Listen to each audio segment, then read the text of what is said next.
Okay, in this part we are going to talk about rules for image formation. I've drawn various, quite a lot of rough mirrors and rough diagrams, right? I've got here. We'll discuss through these rough diagrams what different rules for formation of image are, or what are the rules you need to keep in mind when you are talking about or when you're forming image from your spherical mirror. So before that, let's try to discuss about this formula, which is that radius of curvature is twice the focal length. Radius of curvature is equal to twice the focal length. Okay, this is your formula. See, this formula describes the relationship between radius of curvature and focal length. What is focal length? Focal length is basically, if this is your focus right here, if this is your focus and this is your pole of the mirror, the distance between principal focus and pole is basically your focal length, denoted by small f, right? So now, this formula is very helpful in numerical point of view, because using this, if you've got value of your focal length, you can put it in this formula and find your radius of curvature. Also, if you need to find your radius of curvature, if you are given radius of curvature and you need to find focal length, then by manipulating your formula in this way, you can find out the value of focal length. Now let's start with rules for image formation. There are basically four rules you need to keep in mind when you are talking or when you are thinking about forming an image or drawing a ray diagram. Basically, these are the four rules you need to keep in mind when you're drawing ray diagrams of mirrors. See, the first rule that you in order to keep in mind is that first rule states that if you've got a mirror, like I have drawn a rough concave mirror here, and you get a ray of light which is parallel to your principal axis, right? This ray of light is parallel to my principal axis. Its first rule states that if a ray of light which is parallel to principal axis strikes the mirror, then it will pass through focus after reflection. That is, this line will pass through focus, but आपकी line parallel होनी चाहिए principal axis से. If this is your line, see, any ray of light which is parallel to principal axis will after reflection pass through the principal focus. That is your first rule. Let's talk about the second rule. Second rule is basically opposite of first. In first rule we said that the ray is parallel and will pass through focus. Now we are basically making our ray pass through focus. Second rule states that if this is your ray of light and it is passing through this focus, then after reflection, what happens? Yes, your ray emerges out as parallel to the principal axis.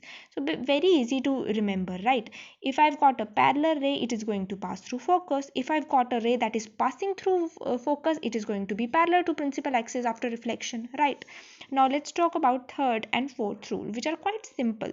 Third and fourth rule basically state that now you've got your ray, like this is my ray of light and it is passing through center of curvature, right?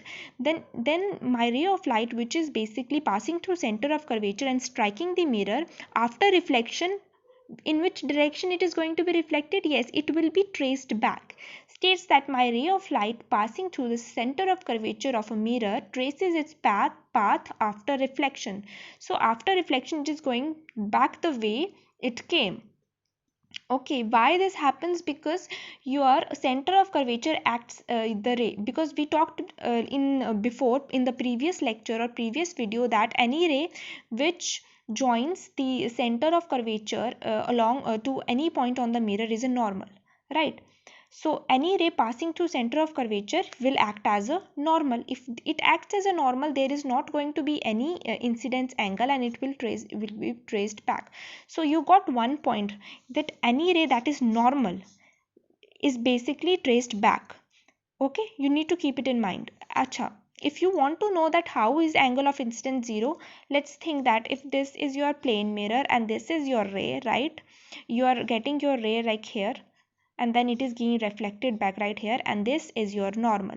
If your incident ray actually comes to this point, it actually from this it actually falls on this normal. is there going to be any angle made, or is I going to have any value? No, no.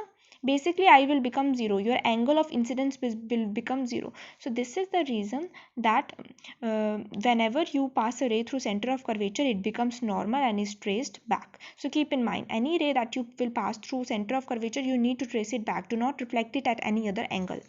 Now, last rule states that if you've got a ray, any ray that you've got, and you're making that ray incident at the pole, then that ray is going to get reflected according to the rules of your laws of reflection. Okay, that means that this is the normal way of reflection. We strike the mirror at its pole and it gets reflected back. See, fourth rule is basically simple, that is the basic rule of reflection that we've studied. So let's quickly revise.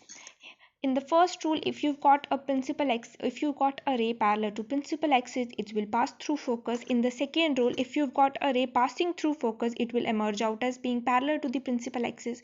Now if you've got a ray which is passing through the center of curvature, it is going to be traced back. Now if you've got a ray that is actually striking at pole, then it is going to get reflected according to the laws of reflection.